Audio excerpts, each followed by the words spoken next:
கடந்த 2-3 வாரங்களாக இஸ்ரவேல் ஜனங்களை கர்த்தர் ஏன் 40 வருடங்கள் வனாந்திர பாதையிலே நடத்தினார் என்று பார்த்தோம். அல்லேலூயா. 40 நாட்களிலே கடக்கக்கூடிய தூரத்தை 40 வருடங்கள் நடக்க செய்தாரே ஏன் என்று பார்த்தோம். அல்லேலூயா. உபாமத்தின் புஸ்தகம் 8ஆம் அதிகாரம் 1ஆம் வசனத்திலே நாம் வாசிக்கும் போது அதை அடிக்கடி நம்ம வாசிக்கிறது நல்லது. உபாமம் 8ஆம் அதிகாரம் 1ஆம் வசனத்திலே, நீங்கள் பிழைத்து பெருகி கர்த்தர் உங்கள் பிதாக்களுக்கு ஆணையிட்டு கொடுத்த தேசத்திலே பிரவேசித்து கர்த்தர் உங்களுக்கு பிதாக்களுக்கு ஆணையிட்டு கொடுத்த தேசத்திலே பிரவேசித்து அதை சுதந்தரிக்கும்படி நான் இன்று உங்களுக்கு விதிக்கிற எல்லா கட்டளைகளின்படியும் செய்ய சாவதானமாயிருங்கள். அல்லேலூயா. இஸ்ரவேல் ஜனங்களுக்கு கர்த்தர் பாலும் தேனும் ஓடுகிற கானான் தேசத்தை வாக்கு பண்ணினார். அல்லேலூயா. அந்த வாக்கு பண்ணின தேசத்திலே அவர்கள் பிரவேசிப்பதற்கு சில நிபந்தனைகளையும் விதித்தார். அல்லேலூயா. உலகத்திலே எந்த ஒரு காரியத்தையும் பெற்றுக் கொள்வதற்கு ஒரு நிபந்தனை இருக்கிறது. கண்டிஷன்ஸ் அப்ளை அப்படின்னு சொல்லுவாங்க. ₹1 கொடுத்து டிவி எடுத்து செல்லுங்கள். தீபாவளிக்கு விளம்பரம் என்ன? ₹1 கொடுத்து டிவி எடுத்து செல்லுங்கள். அதுல ஒரு பிளவர் மாதிரி ஒரு புள்ளி. கண்டிஷன்ஸ் அப்ளை, நிபந்தனைக்கு உட்பட்டது. அப்படின்னா அந்த ₹1 அந்த டிவி எடுத்து போவதற்கு ஒரு சில நிபந்தனைகள் இருக்கிறது. நிபந்தனைகள் இல்லாம ₹1 கொடுத்துட்டு எடுத்துட்டு வந்துட முடியுமா?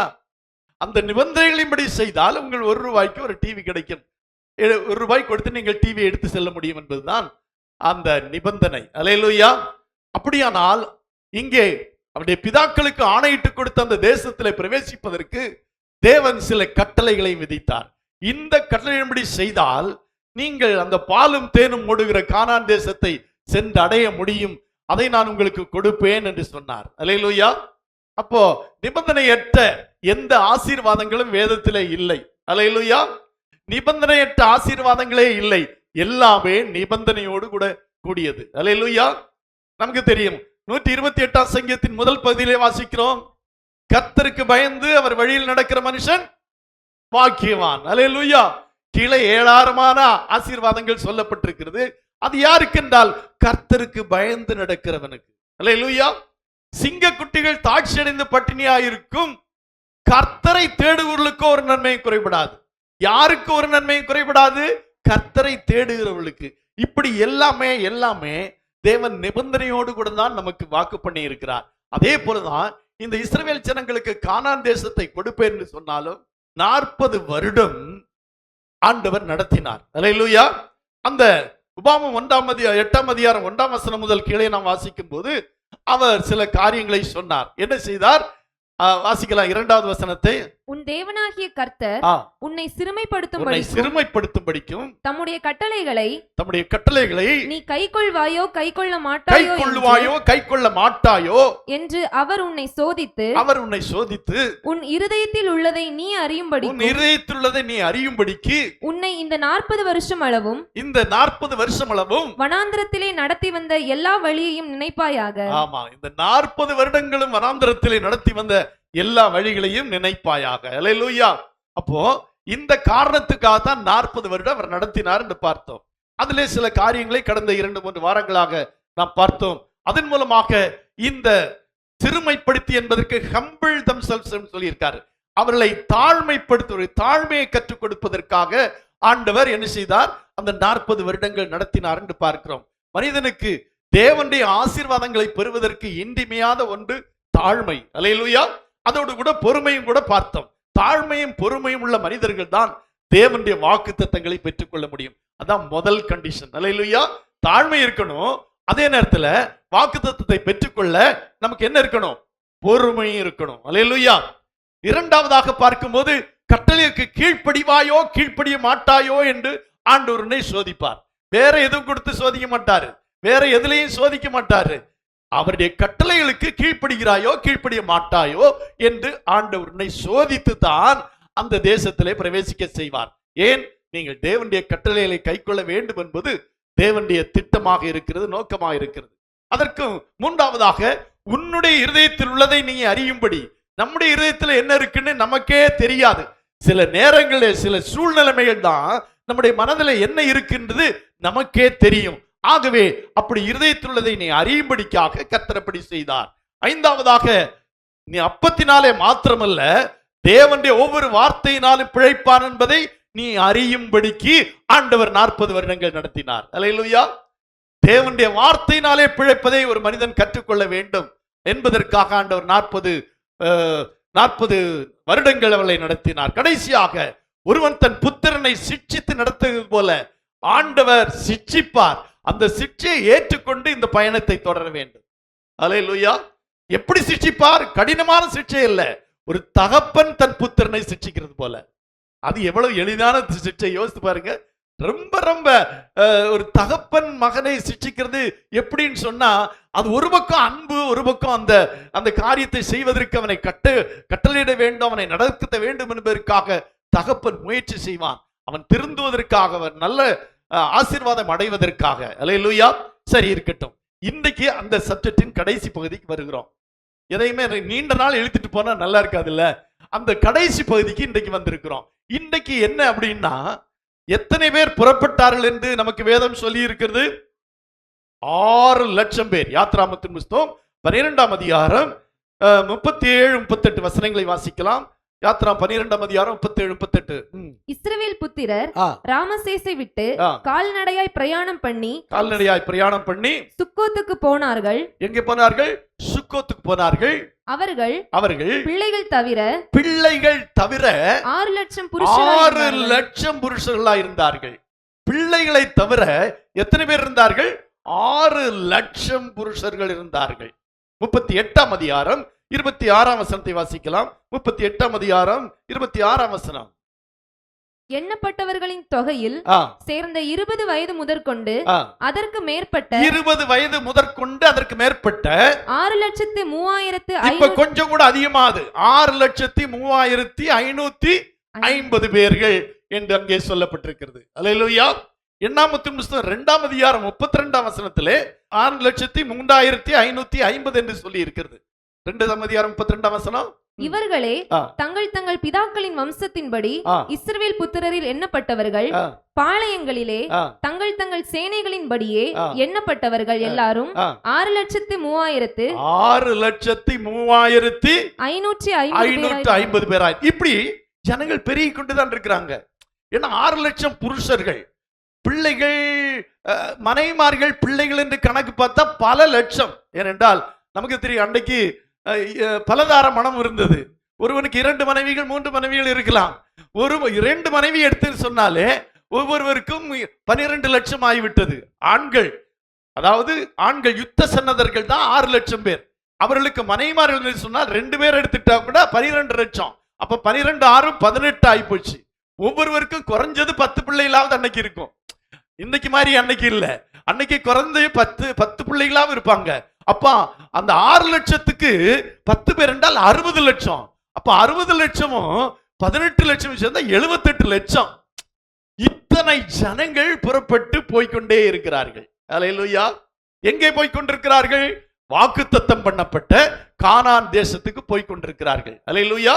தேவன் அவர்களுக்கு வாக்கு பண்ணினார். யாத்ராமத்தின் புஸ்தகம் 3ஆம் அதிகாரம் 8ஆம் வசனத்திலே வாசிக்கும் போது அங்கே தேவன் அவர்களுக்கு வாக்கு பண்ணுகிறார். என்ன வாக்கு பண்ணுகிறார்? அவர்களை எகிப்தியரின் கைக்கு விடுதலையாக்கவும் அவர்களை அந்த தேசத்திலிருந்து நீக்கி கானானியரும் ஏத்தியரும் எமோரியரும் பெரிசியரும் ஏவியரும் எபூசியரும் இருக்கிற இடமாகிய பாலும் தேனும் ஓடுகிற நலமும் விசாலமுமான தேசத்திலே கொண்டு போய் சேர்க்க இறங்கினேன். அல்லேலூயா. நமக்கு தெரியும், இஸ்ரவேல் ஜனங்கள் எகிப்திலே மிக மிக என்னப்பட்டார்கள், வேதனைப்பட்டார்கள். அவருடைய வேதனையை கர்த்தர் பார்த்தார். சொல்ல போனா சாப்பாடே இல்லாத ஒரு நிலைமை. அப்படியெல்லாம் இருந்த இடத்துல கர்த்தர் பார்த்து அவர்களை பாலும் தேனும் ஓடுகிற நலமும் விசாலமான தேசத்திலே கொண்டு போய் சேர்க்க ஆண்டவர் இறங்கி வந்தார். அல்லேலூயா. அல்லேலூயா. எவ்வளவு நல்ல ஆண்டவர்னு கொஞ்சம் பார்க்கணும். கஷ்டப்படுற ஜனங்களுக்கு கஷ்டத்தை நீக்கிறது மட்டுமல்ல, கஷ்டத்திலிருந்து ஒரு மேன்மையான இடத்தை கொண்டு சேர்க்கிற கர்த்தரவர். அல்லேலூயா. அவருடைய பாடுகளுக்கு தக்கதாக அல்ல, பாடுகளை காட்டிலும் பல மடங்கு அவர்களுக்கு ஆசீர்வாதத்தை கொடுக்கிற தேவனாக நம்முடைய தேவன் இருக்கிறார். அல்லேலூயா. இப்படி 6 லட்சத்துக்கு மேலானவர்கள் புறப்பட்டார்கள். எங்கே போனார்கள்? பாலும் தேனும் ஓடுகிற கானான் தேசத்துக்கு புறப்பட்டு செல்லுகிறார்கள். எப்படி இருந்திருக்கும் கொஞ்சம் யோசித்து பாருங்க. அவங்களுடைய சந்தோஷம் எப்படி இருந்திருக்கும் கொஞ்சம் பாருங்க. அந்த சந்தோஷத்துக்கு மேல அவர்கள் அப்படிதான் பல லட்சம் ஜனங்கள், எவ்வளவு பேர் என்று வேதம் எங்கேயுமே சொல்லல, 6 லட்சம் புருஷர்கள் என்றுதான் சொல்லப்பட்டிருக்கிறது. அவர்கள் 20 வயதுக்கு மேற்பட்டவர்கள் 6 லட்சம், 20 வயதுக்கு கீழ்ப்பட்டவர்கள் இன்னும் ஏராளம், இன்னும் மனைவிமார்கள், பிள்ளைகள், ஆடு மாடுகள் என்று அதை கொஞ்சம் யோசித்து பாருங்க. நம்ம ஊர்ல எல்லாம் ரோட் ஷோ நடக்குது. ரோட் ஷோ எத்தனை பேர் வந்திருந்தாங்களா? 25,000 பேர் வந்தாங்களா? அதுல எத்தனை பேர் செத்து போனாங்களா? 41 பேர் செத்து போனாங்களாம். ரோட் ஷோ, ரோட்ல போயிட்டு இருக்கிறாங்க, ரோட்ல வர்றவரை பார்க்கிறதுக்கு. இப்ப பாருங்க, பல லட்சம் பேர் போறாங்க, எந்த பிரச்சனையும் இல்லை. ஏனென்றால் அவர்களை காப்பதற்கு அவருடைய தேவன் கூட இருந்தார். அல்லேலூயா. அவளை வழிநடத்தும் தேவன் அவர்களோடு கூட இருந்தார். அல்லேலூயா. பகலிலே மேகஸ்தம்பமும் இரவிலே அக்கினி ஸ்தம்பமும் அவளுக்கு பாதுகாவலாக இருந்தது. அல்லேலூயா. எப்படி இருக்கு அந்த யாத்திரையை கொஞ்சம் யோசித்து பாருங்க. நம்ம ஒரு இடத்துக்கு போகும்போது வெயிலா இருந்தா எவ்வளவு நம்ம ஃபீல் பண்றோம். ஐயோ என்ன வெயில், நடக்கவே முடியல, வேர்த்து கொட்டுது, எப்படி எல்லாமோ யோசிக்கிறோம், எங்கடா கொஞ்சம் இளைப்பாறலாம் அப்படின்னு இருக்கும். ஆனா இஸ்ரவேல் ஜனங்களுக்கு அந்த பிரச்சனை எல்லாம் இல்ல. ஒரு ஏர் கண்டிஷன் மாதிரி அவங்களுக்கு மேல என்ன போயிட்டு இருக்குது? மேக ஸ்தம்பம் போயிட்டே இருக்குது. அவங்க பகலின் உஷ்ணம் அவங்களுக்கு தெரியவே தெரியாது, வேர்க்கல. அல்லேலூயா. அதனாலதான் அவர்கள் ஒரே வஸ்திரத்தை எத்தனை வருஷம் போட்டாங்க? 40 வருஷம் போட்டாங்க. வேர்வை மனம் கூட இல்ல, ஏன்னா ஏசியில போனாங்க. அல்லேலூயா. நான் அதை சொன்னேன், ஏசியில போனா வேர்வை மனம் எல்லாம் வரவே வராது. அப்படியே ட்ரெயின்ல கோயம்புத்தூர்ல ஏறினா மெட்ராஸ் போய் இறங்கும்போது அப்படியே ஃப்ரெஷ்ஷா இறங்கலாம், ஏன்னா ஏசியில போயிட்டீங்கன்னா. அல்லேலூயா. ஒரு தடவை போய் பாருங்களேன். எங்க பாஸ்டர் என்ன சொல்றது, ரிசர்வ் கோச்ல போக முடியல, ஏசின்னு சொல்றீங்களா? ஒரு தடவை போய் தான் பாருங்களேன், இல்லாட்டி என்கிட்ட சொல்லுங்க, நான் கூட்டிட்டு போறேன். அல்லேலூயா. போய் இறங்கினா அப்படியே ஃப்ரெஷ்ஷா இருப்பாங்க. அப்படிதான் அவங்க இருந்தாங்க. நான் இங்கே சொல்ல விரும்புகிற ஒரு முக்கியமான காரியத்திற்காகத்தான் இதையெல்லாம் சொல்றேன். 6 லட்சத்திற்கு மேலான புருஷர்கள் சென்றார்கள். அவர்கள் பிள்ளைகள் இன்னும் அதிகமாய் இருந்திருப்பார்கள். ஏனென்றால் அவர்களுக்கு அநேக பிள்ளைகள் இருந்தார்கள், மனைவிமார்கள் இருந்தார்கள். பல லட்சம் பேர் போனாங்க. இந்த பல லட்சம் பேர் போனதுல அங்க போய் சேர்ந்தது எவ்வளவு அப்படிங்கிறத முதல்ல சொன்னா உங்களுக்கு ஒரு ஆச்சரியமா இருக்கும். 6 லட்சத்துக்கு மேற்பட்டவர்கள், சொல்ல போனா 78 லட்சம், நம்மள குத்து மதிப்புன்னு சொல்றோம்ல. 60,000 பிள்ளைகள், 12 மனைவிமார்கள், 6 லட்சம் பேர் என்னது அந்த யுத்த சண்டதர்கள், அப்படி 78 லட்சம். இந்த 78 லட்சம் புறப்பட்டு போனார்கள். அருமையா இருக்குல்ல. 78 பேர் போனதுல எத்தனை பேர் தான் போய் அங்க போய் சேர்ந்தாங்க? 2 பேர். இதுதான் இன்னைக்கு சப்ஜெக்ட். எங்க 78 லட்சம் பேர்ல 2 பேர் தான் போய் சேர்ந்தாங்களா? அது என்ன ஆச்சுங்க? அதுக்கு என்ன ஆச்சு? அதுதான் இன்னைக்கு நம்ம பார்க்க போறோம். அல்லேலூயா. அல்லேலூயா. அப்படின்னா என்ன? 78 லட்சத்துல 77,90,998 பேர் போகல. அது ஒரு கணக்கு தப்போ சரியா தெரியல எனக்கு. ஆனா 2 பேரை தவிர யாரும் அங்க போய் சேரல. ஆச்சரியமா இருக்குல்ல. எவ்வளவு பேரை கொண்டு போய் சேர்ப்பேன்னு சொன்னாரு? இஸ்ரவேல் ஜனங்களை எல்லாம் கொண்டு போய் சேர்ப்பேன்னு தான் சொன்னார். உங்களுக்கு பாலும் தேனும் ஓடுகிற தேசம் உங்களுக்கு கொடுக்கப்பட்டிருக்கு, அதுக்காகத்தான் நான் வந்திருக்கிறேன்னு சொன்னாரு. ஆனா எத்தனை பேரு? 2 பேர் தான் போய் சேர்ந்தாங்க. என்ன நடந்தது? இதுதான் இன்றைய சப்ஜெக்ட். என்ன நடந்தது? மற்றவங்களுக்கெல்லாம் என்ன ஆச்சு? எங்க இவங்களுக்கு அந்த இத்தனை லட்சம் பேர் போனாலும் அவங்களுக்கு ஆண்டவர் கன்மலையிலிருந்து தண்ணீர் கொடுத்தார், மாறாவின் தண்ணீரை மதுரமாக்கி கொடுத்தாரு. அவங்க சாப்பாடு கேட்ட போது வானத்திலிருந்து தேவதூதர்கள் சாப்பிடுகிற அப்பத்தை கொடுத்தாரு. அல்லேலூயா. இறைச்சியை கேட்ட போது சுவையான காடை இறைச்சியை கொடுத்தாரு. 1 நாள் 2 நாள் அல்ல, 30 நாட்கள் காடை இறைச்சியை சாப்பிட்டாங்க. வேணுங்கிற அளவு சாப்பிட்டாங்க. பகலிலே காக்கிறதுக்கு மேகஸ்தம்பம், இரவிலே காக்கிறதுக்கு அக்கினி ஸ்தம்பம். அதுக்கு மேல அவர்கள் போய் கானானை வேவு பார்த்து வந்தார்கள். வேவு பார்த்து வந்தவர்கள் சொன்னார்கள், ஆமா உண்மையிலே அது பாலும் தேனும் ஓடுகிற கானான் தேசம் தான் சொன்னாங்க. ஆனா 2 பேர் தான் போனாங்க. அல்லேலூயா. அல்லேலூயா. இது ஏன் இப்படி ஆச்சு, ஏன் 2 பேரை தவிர மீதி எல்லாரும் பிரவேசிக்கல அப்படிங்கிறது தான் இன்னைக்கு சப்ஜெக்ட். அப்படின்னா என்ன? ஆண்டவருடைய வாக்குத்தத்தம் ஆண்டவர் கொடுத்தாலும் அந்த வாக்குத்தத்தம் நிறைவேறுவதற்கு நாம் தடையாக இருப்போமானால் அந்த வாக்குத்தத்தத்தை அடைய முடியாது. அல்லேலூயா. ஆண்டவர் நம்மை ஆபிரகாமுக்கு கொடுத்த போல அதே வாக்குத்தத்தத்தை நமக்கு கொடுத்திருக்கிறாரு. தப்பில்ல, உண்மைதான். ஆனா அங்க போய் சேரணும்னா ஆண்டவர் சொல்லுகிற கற்பனைகளை நம்ம கைக்கொள்ளணும். அல்லேலூயா, அல்லேலூயா. எண்ணாகமத்தின் புத்தகம் 32ஆம் அதிகாரம் 10 முதல் 13 வரை வாசிக்கிற வேளையிலே, எண்ணாகமம் 32ஆம் அதிகாரம் 10 முதல் அதனால் கர்த்தர் அந்நாளிலே கோபம் உண்டவராகி உத்தமமாய் என்னை பின்பற்றின கேனேசியனான எப்புன்னேயின் குமாரன் காலேபும் நூனின் குமாரன் யோசுவாவும் தவிர எகிப்திலிருந்து வந்தவர்களில் 20 வயது முதல் அதற்கு மேற்பட்ட மனிதர்களில் ஒருவரும் என்னை உத்தமமாய் பின்பற்றாதபடியால் அவர்கள் நான் ஆபிரகாமுக்கும் ஈசாக்குக்கும் யாக்கோபுக்கும் ஆணையிட்டு கொடுத்த தேசத்தை காண்பதில்லை என்று ஆணையிட்டு இருக்கிறார். ஓ ஹல்லேலூயா. பாலும் தேனும் ஓடுகிற தேசம் எல்லாம் இங்க கவனிங்க. எழுதுறீங்களா, படிக்கிறீங்களா? அந்த வசனத்தை மட்டும் எழுதிட்டு இங்க தான் கவனிக்கணும். ரொம்ப முக்கியமானது. ஏன்னா பல லட்சம் பேர்ல 2 பேர் தான் செலக்ஷன் ஆனாங்க அப்படிங்கிறது ஒரு ஆச்சரியமானதும் அதிர்ச்சியூட்டமா இருக்கிறது. ஏன்னா அத்தனை லட்சம் பேருக்கு தான் வாக்கு பண்ணினாரு, அத்தனை லட்சம் பேருக்கு தான் கானான் தேசத்தை வாக்கு பண்ணாரு. ஆனா 2 பேரை தவிர வேற யார் அதுல பிரவேசிக்கல. 2 பேர் என்றால் அன்றைக்கு புறப்பட்டவள் 2 பேரும் 20 வயதுக்கு கீழான எல்லாரும் பிரவேசித்தாங்க. அதை பின்னாடி பார்க்கிறோம். இங்கே சொல்லப்பட்டிருக்கிறது, ஏனென்றால் மற்றவர்கள் ஒருவரும் என்னை உத்தமமாய் பின்பற்றலை. அல்லேலூயா சொல்றாரு. 20 வயது முதல் அதற்கு மேற்பட்ட மனிதர்கள் ஒருவரும் என்னை உத்தமமாய் பின்பற்றாதபடியால் அவர்கள் நான் ஆபிரகாமுக்கும் ஈசாக்குக்கும் யாக்கோபுக்கும் ஆணையிட்டு கொடுத்த தேசத்தை காண்பதில்லை. அல்லேலூயா. புறப்பட்டது உண்மைதான், பல லட்சம் பேர் புறப்பட்டது உண்மைதான். ஆனால் அவர்களுக்கு ஒரு கற்பனை இருந்தது, நீங்கள் என்னை உத்தமமாய் பின்பற்ற வேண்டும். Condition apply. என்ன கண்டிஷன் அப்ளே? நீங்கள் உத்தமமாய் உண்மையாய் என்னை பின்பற்ற வேண்டும். அப்பதான் உங்களுக்கு வாக்கு பண்ணின கானான் தேசத்திலே நீங்க போய் சேர முடியும். அல்லேலூயா, அல்லேலூயா. இங்கே சொல்றாரு, மற்றவங்க ஏன் 11ஆம் வசனத்தை வாசிக்கலாம். 11ஆம் வசனம், உத்தமமாய் என்னை பின்பற்றின கேனேசியனான எப்புன்னேயின் குமாரன் காலேபும் நூனின் குமாரன் யோசுவாவும் தவிர வேறு ஒருவரும் என்னை உத்தமமாய் பின்பற்றல. அதனால நீங்க யாருமே அதுல பிரவேசிக்கல. அல்லேலூயா சொல்லுவோம். அல்லேலூயா, அல்லேலூயா. இது ஒரு அதிர்ச்சி ஊட்டக்கூடிய செய்தி தான். எப்படி இருந்திருக்கும் கொஞ்சம் யோசித்து பாருங்களேன். ஆனா உண்மை என்னன்னா, அந்த 2 பேரும் காலேபும் யோசுவாவும் தவிர வேறு ஒருவரும் அதிலே பிரவேசிக்கவில்லை. அல்லேலூயா. அப்படியானா மற்றவங்களுக்கு என்ன நடந்தது?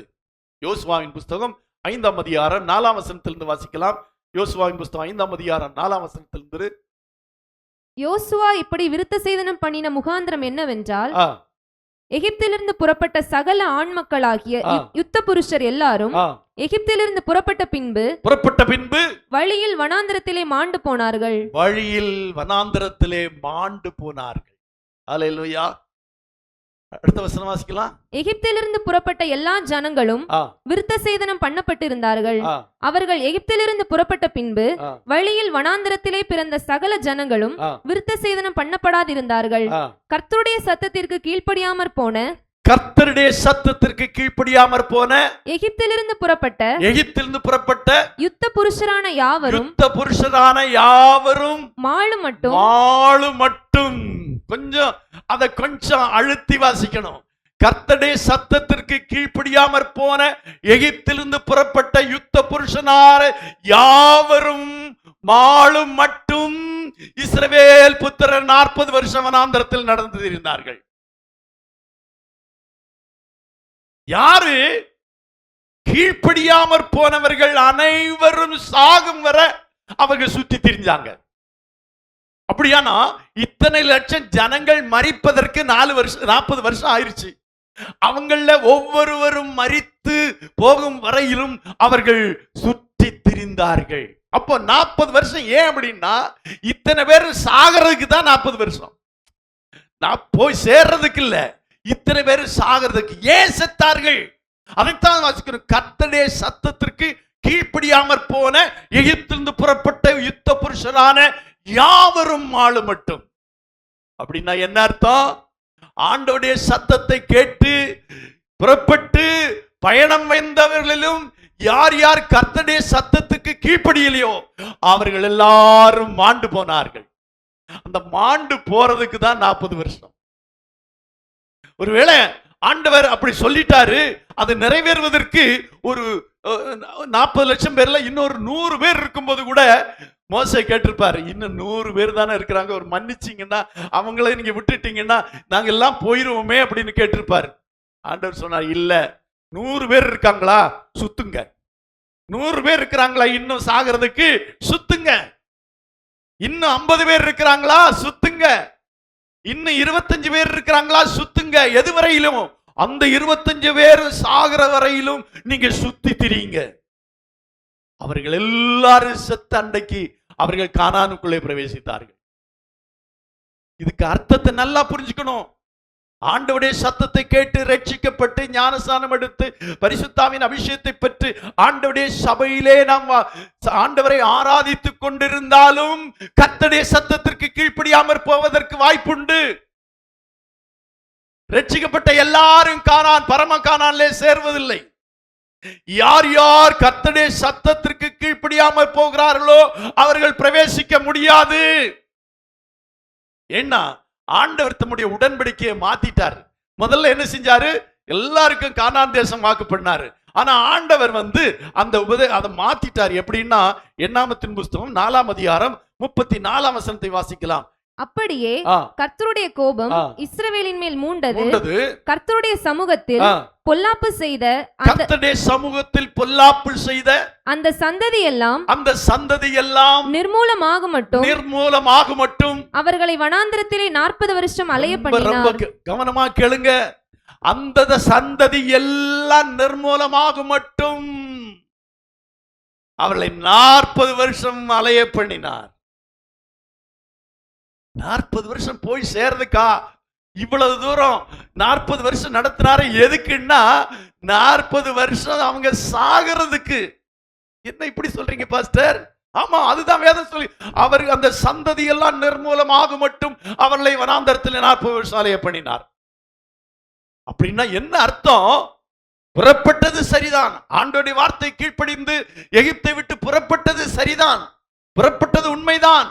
ஆனால் அதற்கு பிறகு ஆண்டவர் வைத்திருந்த கட்டளைகளை கற்பனைகளை கைக்கொள்ளாமல் தேவனை கோபப்படுத்தி தேவனுடைய பேச்சை கேட்காம தேவனை நோக்கி முறுமுறுத்து தேவனுக்கு விரோதமாய் பேசி ஆரோனுக்கு விரோதமாய் பேசி மோசேக்கு விரோதமாய் பேசி அந்த ஜனங்கள் எல்லாம் முறுமுறுத்து அவர்கள் செய்த தவறுக்காக அவர்கள் எல்லாரும் அழிக்கப்பட்டார்கள்.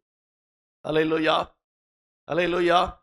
அப்ப அருமையான தேவனுடைய பிள்ளைகளே, கொஞ்சம் யோசித்து பார்க்க வேண்டிய விஷயம். நம்ம வெறும் 6 லட்சம் பேருன்னு எடுத்தாலே 6 லட்சம் பேருக்கு 2 பேர் அப்படின்னா 500 பேர் இருக்கிறதுல எத்தனை பேர் போவாங்க? யோசித்து பாருங்க.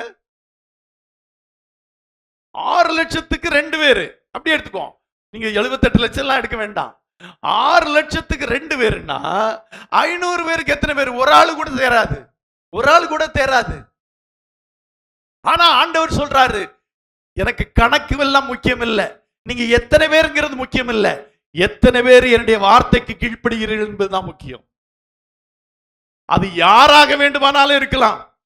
உங்களுக்கு தெரியும், அந்த பயணத்திலே யாரெல்லாம் மரித்தார்கள் என்றால், அந்த பயணத்தில் யாரெல்லாம் அந்த கானான் தேசத்திலே போய் சேரவில்லை என்றால், எண்ணாகமத்தின் புஸ்தகம் 20ஆம் அதிகாரம் 24ஆம் வசனத்தை வாசிக்கலாம்.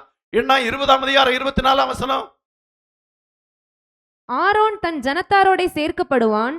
மேரிபாவின் தண்ணீரை பற்றிய காரியத்தில் நீங்கள் என் வாக்குக்கு கீழ்ப்படியாமற் போனபடியினால் நான் இஸ்ரவேல் புத்திரருக்கு கொடுக்கிற தேசத்தில் அவன் பிரவேசிப்பதில்லை.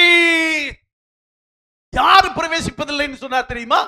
ஆரோன், பிரதான ஆசாரியன். மோசேக்கு துணையாக, மோசேயின் வாயாக தேவன் ஏற்படுத்தின ஆரோன் அந்த கானான் தேசத்துல பிரவேசிக்கல.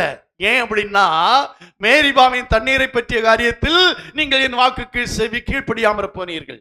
அது மாத்திரமல்ல, மோசே ஆண்டவருடைய சமூகத்தில் 40 நாள் உபவாசம் பண்ண போயிருந்தான், கட்டளைகளை பெற போயிருந்தான். அவன் வர தாமதமான போது இந்த ஆரோன் என்ற ஜனங்களோடு கூட சேர்ந்து ஒரு கன்று குட்டியை உண்டாக்கி விட்டான். அல்லேலூயா. ஆண்டவர் அதை மன்னிக்கல. நல்லா புரிஞ்சுக்கோங்க, அந்த ஆரோன் பிரவேசிக்கல கானான் தேசத்துல. யாரு பிரவேசிக்கல? ஆரோனே பிரவேசிக்கல. எங்க ஒரு தப்பு தானே பண்ண, ஆண்டவர் மன்னிச்சு அனுப்பியிருக்கலாமே. ஆண்டவருக்கு ஒரு தப்புன்னு கிடையாது, 10 தப்புன்னு கிடையாது, யாருன்னும் கிடையாது. அது ஆசாரியனா இருக்கலாம், விசுவாசியா இருக்கலாம், அது சாதாரண மனிதனா இருக்கலாம், பெரிய உயர்ந்தவர்களா இருக்கலாம். யாரானாலும் ஆண்டவர் சொல்லுகிறது என்னவென்றால், என்னுடைய சத்தத்திற்கு கீழ்ப்படியாம போன யாரா இருந்தாலும் அதில் பிரவேசிப்பதில்லை. எவ்வளவு கடினமான ஒரு காரியம். இதெல்லாம் எதற்காக எழுதப்பட்டிருந்தால் நமக்காகத்தான் எழுதப்பட்டிருக்கிறது. உபாகமத்தின் புஸ்தகம் 1ஆம் அதிகாரம் 37ஆம் வசனத்தை வாசிக்கலாம். உபாகமத்தின் புஸ்தகம் 1ஆம் அதிகாரம் 37ஆம் வசனம். அன்றியும் உங்கள் நிமித்தம் கர்த்தர் என்மேலும் கோபம் கொண்டு நீயும் அதில் பிரவேசிப்பதில்லை. உனக்கு முன்பாக நிற்கிற நூனின் குமாரனாகிய யோசுவா அதில் பிரவேசிப்பான். மோசேயை பார்த்து சொல்லுகிறார் ஆண்டவர், நீயும் அதிலே பிரவேசிப்பதில்லை. ஏன் பிரவேசிப்பதில்லை? இஸ்ரவேல் ஜனங்கள் தண்ணீருக்காக ஆண்டவர் மோசேயை நோக்கி முறையிட்டார்கள். மோசே ஆண்டவரை நோக்கி முறையிட்டான். ஆண்டவரே, தண்ணீர் இல்லையே, ஜனங்கள் என்ன செய்கிறார்கள், தாகத்தால் வறண்டு போகிறார்களே, என்ன செய்யறது சொன்ன போது ஆண்டவர் சொன்னார், இங்கே ஒரு கன்மலை இருக்கிறது, அந்த கன்மலை இடத்துல போய் பேசு, அந்த கன்மலை தண்ணீரை கொடுக்கும் என்று சொன்னார். ஜனங்கள் ரொம்ப மோசேயை ரொம்ப வருத்தப்படுத்தினாங்க. எங்களை கொண்டு போடுறதுக்காக கொண்டு வந்தீங்க, எகிப்தில நாங்கள் செத்திருப்போமே, இங்கே தண்ணீர் தவனமாய் தண்ணீர் இல்லாம சாக போறோமே சொன்ன உடனே மோசேக்கு ஒரு என்ன சொல்லுவோம், மோசேக்கு என்ன செய்யறதுன்னே தெரியல. ஆண்டவர் தானே கொண்டு வந்தாரு, என்னத்தானே நடத்த முடியாது சொன்னாரு, இப்ப தண்ணி கூட இல்லையே குடிக்கிறதுக்கு. ஆமா, மோசே தன்னுடைய கையில் இருந்த கோலினாலே அந்த கன்மலையை அடித்தான். சொல்லுமா, தண்ணீர் புறப்பட்டு வந்தது, ஜனங்கள் எல்லாம் தண்ணீர் குடிச்சாங்க. ஆனா அந்த ஒரே காரணத்துக்காக மோசே கானான்ல பிரவேசிக்கல. ரொம்ப அதிர்ச்சியான செய்தி. எத்தனை பேர் அந்த அந்த அந்த செய்தியை சரியா கேட்கிறீங்கன்னு தெரியலங்க. இஸ்ரவேல் ஜனங்களை 40 வருடம் நடத்தின மோசே கானானுக்குள் பிரவேசிக்கவில்லை. ஏன் தெரியுமா? ஆண்டவர் கன்மலையை நோக்கி பேசு என்று சொன்னார். மோசே கன்மலையை அடித்தான், அவ்வளவுதான் விஷயம். வேற ஒண்ணும் செய்யல. மோசே பெரிய பாவம் எல்லாம் ஒண்ணு செய்யல, அக்கிரமம் செய்யல, அநியாயம் செய்யல, யாரையும் கொல்லல. ஆனா தேவனுடைய வார்த்தைக்கு கீழ்ப்படியாம போனான். பேசுன்னு சொன்னதை விட்டுட்டு அடிச்சான், அவ்வளவுதான். அந்த மேரிபாவின் தண்ணீரிடத்திலே அவன் தேவனுக்கு கோபம் ஊட்டினான், பரிசுத்தருக்கு கோபம் ஊட்டினான், அவ்வளவுதான். மோசேடைய காரியம் முடிஞ்சு போச்சு. மோசேயே, நீயும் அந்த கானான் தேசத்திலே பிரவேசிப்பதில்லை. ஆச்சரியமா இருக்குதுல. ஆரோன் பிரவேசிக்கல, மோசே பிரவேசிக்கல. 4ஆம் அதிகாரம் 21ஆம் வசனத்தை வாசிக்கலாம். உபாகமத்தின் புஸ்தகம் 4ஆம் அதிகாரம் 21ஆம் வசனம். கர்த்தர் உங்கள் நிமித்தம் என்மேல் கோபம் கொண்டு நான் யோர்தானை கடந்து போவதில்லை என்றும் உன் தேவனாகிய கர்த்தர் உனக்கு சுதந்திரமாக கொடுக்கிற அந்த நல்ல தேசத்தில் நான் பிரவேசிப்பதில்லை என்றும் ஆணையிட்டார். ஏங்க, சாதாரண ஜனங்கள் இல்ல, வழி நடத்தி சென்ற மோசே பிரவேசிக்கவில்லை, அவனுக்கு வாயாக இருந்த ஆரோன் பிரவேசிக்கவில்லை, அவனோடு கூட போன அத்தனை ஜனங்களும் பிரவேசிக்கல. ஆனா ஆண்டவர் சொன்னாரு, உபாகமம் 1ஆம் அதிகாரம் 39ஆம் வசனத்தை வாசிக்கலாம். கொள்ளையானவர்கள் என்று நீங்கள் சொன்ன உங்கள் குழந்தைகளும் இந்நாளிலே நன்மை தீமை அறியாத உங்கள் பிள்ளைகளும் அதில் பிரவேசிப்பார்கள். உங்கள் பிள்ளைகள் அதிலே பிரவேசிப்பார்கள். அப்படின்னா என்ன அர்த்தம்? மோசேயும் காலேபும் யோசுவாவும் 20 வயதுக்கு கீழ்ப்பட்ட எல்லாவரும் அந்த கானான் தேசத்திலே பிரவேசித்தார்கள். அவர்கள் பல லட்சம். அந்த 20 வயதுக்கு கீழ்ப்பட்டவர்களும் பல லட்சம். ஆனா தேவனுடைய வார்த்தைக்கு கீழ்ப்படியாத ஒருவரும் அதிலே பிரவேசிக்கவில்லை. பிரவேசிக்காம என்ன செஞ்சாங்க? செத்தாங்க. அல்லேலூயா. எண்ணாகமத்தின் புத்தகம் 16ஆம் அதிகாரம் 35ஆம் வசனத்தை வாசிக்கலாம். எண்ணாகமம் 16:35.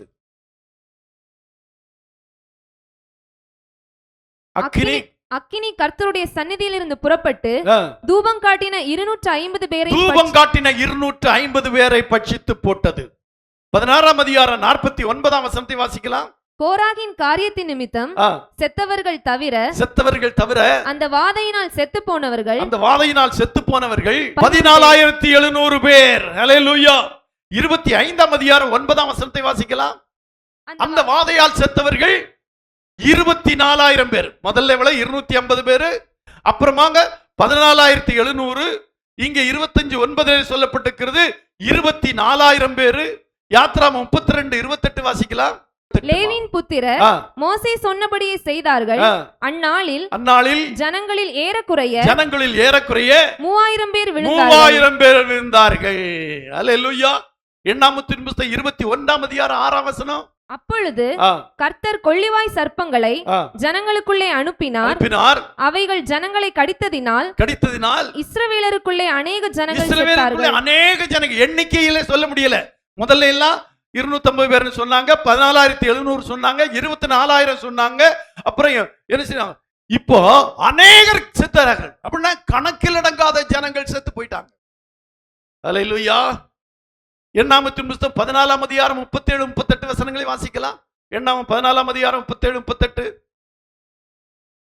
சபையார் எல்லாரும் அவனுக்கு விரோதமாய் முறுமுறுக்கும்படி அந்த துர்ச்செய்தியை சொன்னவர்களாகிய அந்த மனிதர் கர்த்தருடைய சந்நிதியில் வாதையினாலே செத்தார்கள். இதெல்லாம் செத்தார்கள். ஏன் செத்தார்கள்?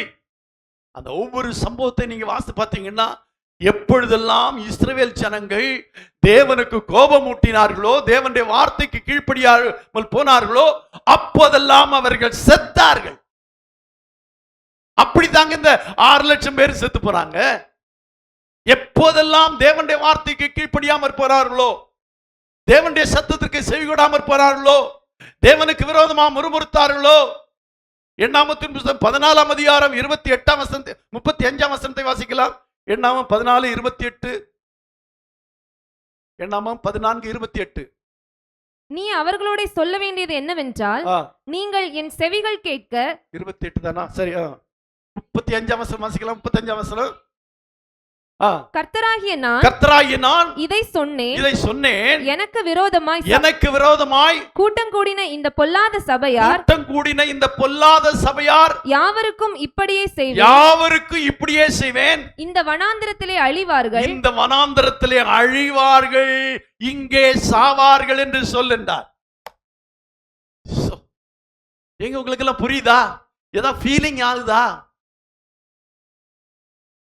அவர்களுக்கு பாலும் தேனும் ஓடுகிற கானான் தேசத்தை வாக்கு பண்ணி, மேகஸ்தம்பத்தினாலும் அக்கினி ஸ்தம்பத்தினாலும் வழிநடத்தி, அற்புதங்களை அடையாளங்களை செய்து, செங்கடலை பிளந்து, மாறாவின் தண்ணீரை மதுரமாக்கி, கேட்ட அப்பத்தை கொடுத்து, தேவதூதர்கள் சாப்பிடுகிற அப்பத்தை கொடுத்து, காடையை கொடுத்து, அவர்களுடைய வஸ்திரங்கள் பழமையாய் போகாமல் செய்து, அவர்களுடைய பாதரட்சிகள் தேய்ந்து போகாமல் செய்து, அவருடைய கால் வீங்காமல் எல்லாம் செய்து, அவர்களை எல்லாம் வழிநடத்தினார். ஆனாலும் அவர்கள் இந்த கானான் தேசத்தை சென்றடைய முடியவில்லை. காரணம் என்ன? அவர்கள் தேவனுக்கு கோபம் ஊட்டினார்கள், தேவனுடைய வார்த்தைக்கு கீழ்ப்படியவில்லை, தேவனுடைய சத்தத்துக்கு செவி கொடுக்கல, தேவனுடைய வார்த்தைக்கு அவர்கள் வார்த்தை குறித்து முறுமுறுத்தார்கள். அப்படி முறுமுறுத்த போதெல்லாம் அவர்கள் அழிந்தார்கள். அப்படி அந்த 2 பேரை தவிர எல்லாரும் மரித்தார்கள். அல்லேலூயா, அல்லேலூயா. அப்ப கொஞ்சம் யோசித்து பாருங்க. ஆண்டவருக்கு எவ்வளவு பேர் சர்ச்சுக்கு வர்றாங்கிறதெல்லாம் முக்கியம் இல்லை, ஆண்டவருக்கு எத்தனை பேர் கீழ்ப்படுகிறார்கள் தான் முக்கியம். இதுதாங்க சத்தியம், இதுதான் உண்மை. பல லட்சம் கொண்ட ஒரு சபையாயிருக்கலாம், பல ஆயிரம் கொண்ட சபையாயிருக்கலாம், பெரிய சபையாயிருக்கலாம், சின்ன சபையாயிருக்கலாம். எவ்வளவு பேர் வர்றாங்க, எப்படிப்பட்டவங்க வர்றாங்க அப்படிங்கிறதெல்லாம் ஆண்டவருக்கு முக்கியம் இல்லை. ஆண்டவருக்கு முக்கியம் என்ன? என் சத்தத்திற்கு செவி கொடுக்கிறார்களா? அல்லேலூயா. இங்க வேத வசனம் சொல்லி இருக்கு பாருங்க, ரொம்ப முக்கியமா.